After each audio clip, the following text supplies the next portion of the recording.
What up geeks, welcome back to our channel. My name's Mick Fraser and I've got some tips and tricks to help you get through the first few hours of Monster Hunter Rise. Now given that this is the first Monster Hunter game developed for the Switch, I figure it's going to be the first time for a lot of you guys, and believe me, I know how daunting Monster Hunter can be for the uninitiated. For that reason, I've put together 15 quick tips for newcomers to help you understand some of the things the game doesn't explicitly tell you. So without further ado, let's crack on.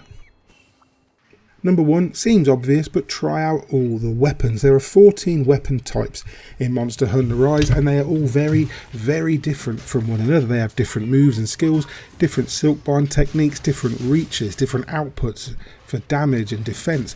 It's easy and tempting to stick with a great sword or go straight in with dual blades or sword and shield because they feel immediately familiar.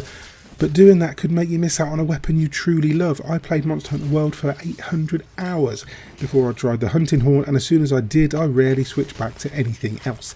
In the Buddy Plaza, you'll find a little boat. Take that to the training area where you can practice for as long as you like without using up any of your items and get a feel for all 14 weapon types before you settle on one. Number 2, don't rush to upgrade your armour. It's tempting to spend armour spheres straight away on putting defensive points into your armour, but in the opening 5 to 10 hours you'll be changing your gear quite a lot. If you're struggling with a fight, by all means go and upgrade, but you might be better served waiting until you've got a set you're going to stick with for a bit before you spend your materials. Number 3, pay attention to your armour skills. Now this is something so easily overlooked by newcomers, but it's essential. Armour in Monster Hunter Rise is far more than just defensive stats. If you examine each piece, you'll see that they all have specific skills attached, such as attack boost, speed sharpening or stun resistance. These skills make a major difference in a fight, so try to wear armour that strengthens your weaker areas. Similarly, don't just build the first elemental weapon you see and use it exclusively. It will have a much weaker effect against monsters strong in that element, so try to take the best gear in for the job each time.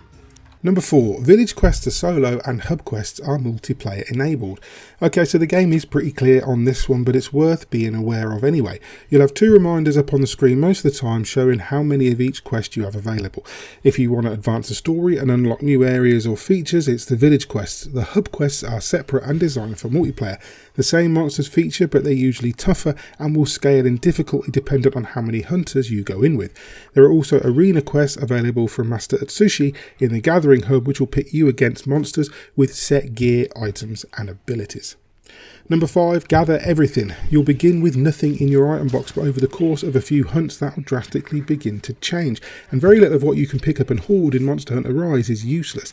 In fact, most of it is essential somewhere, from plants and mushrooms to ore and rare ingredients, monster parts or upgrade material. Hoover it all up and store it. You never know when you might need it. Number 6, capture monsters more often than you kill them. Although arguably the easier option, you'll get more materials from capturing monsters alive using traps and trank bombs. While killing and carving gives you a higher chance of getting rare materials, for the most part capturing will benefit you more. To capture a monster, wait until you get it into the limping stage and then either track it to its nest and wait for it to sleep, or get a trap down in front of it. Once it's trammelled, hit it with 2 trank bombs to send it into a nice peaceful sleep. Number 7, take the essentials. At the beginning of every hunt you'll see a supply chest containing things you'll need like health potions, rations and curatives. Make sure you raid at each hunt to save your own resources, but also pay attention to what's inside it. Rise doesn't always explicitly tell you how to cure certain ailments, but it will give you the cures for those ailments at the beginning in the supply chest. For example, chugging an energy drink as you're being put to sleep will keep you awake, while a nullberry will get rid of most, though not all, blights caused by elemental status buildups. Learn what you need to take for each monster and it will make the going much smoother. Number 8, play with your buddies. If you scroll your action bar, you'll see an icon that tells your palicos or palamutes to wait. After doing this, you can play with them, pet them, feed them, or otherwise muck around in the dirt for a bit. You can also call over your Kahoot, which is the little owl that scouts the area for you, and change its clothes or feed it a treat. Well worth doing and great for photo opportunities. Number 9, speaking of which, don't forget your camera.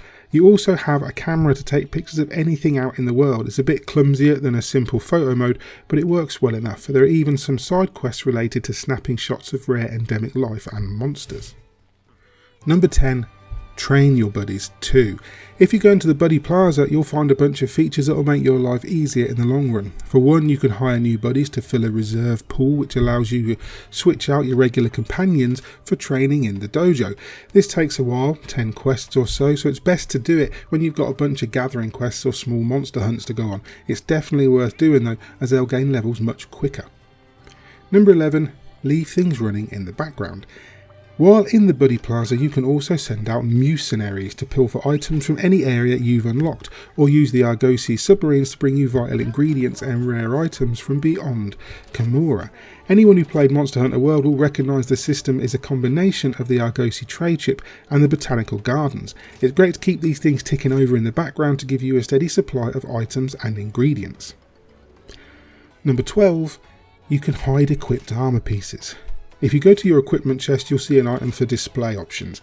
Click that and you can choose whether to make individual armour pieces invisible. So if you really want the skills on a piece of armour but it looks hideous, you can do something about it. Number 13. Use the loadout option. This is another feature easily overlooked, but it's important.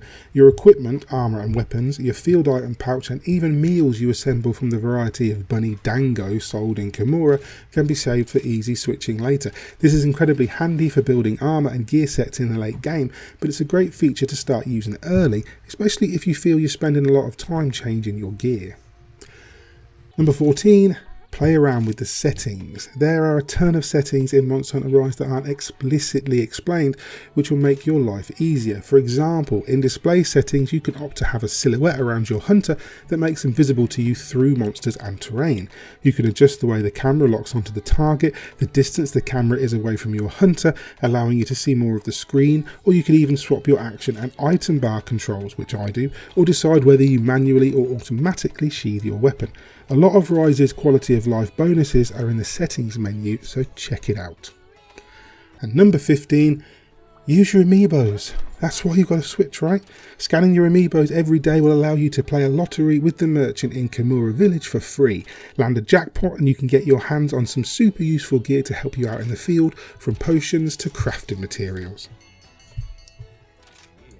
So there you go, 15 quick tips to help you get started in Monster Hunter Rise. If you enjoyed the video, please consider hitting like and subscribe. Maybe tag that bell icon too so you're kept up to date with all the videos, reviews, previews and what have you that we post on a given day. And if you want to support us via our Patreon, please go and check that out. We appreciate everything that you guys do for us. In the meantime, I've been Mick Fraser for God is a Geek, and you guys have been lovely. Bye.